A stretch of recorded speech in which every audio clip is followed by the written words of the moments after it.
grew up in Ohio, and I always was doing arts as a kid. The idea of becoming an artist was never even in my mind growing up. I didn't even know it was a possibility. I went into the Air Force when I was a month after graduating high school. I was in basic training. And there's a quote that I start my artist talk off with that says, over the course of the past 3,400 years, we've been at peace for only 268 of them. And there's a lot of things that people don't even realize.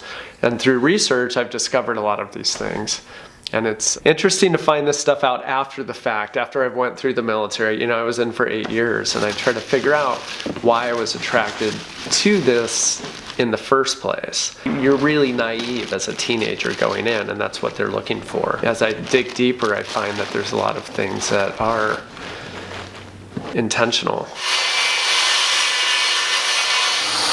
Jeans and corduroy and just scraps of fabric that I'll find through, you know, somebody's throwing them out, and I just kind of look for different material that was interesting to me, and then start compiling it and then using it for these faces and for the hands.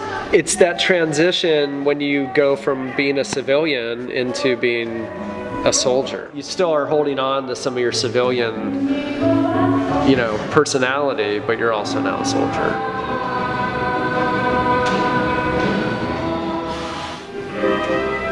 I want people to know that it's beyond this innocent thing. There's something more real about it. And if you look at war as a big thing that happens all over the place, our country wages war all over the world. A lot of problems can be solved if you can get to the root of the cause.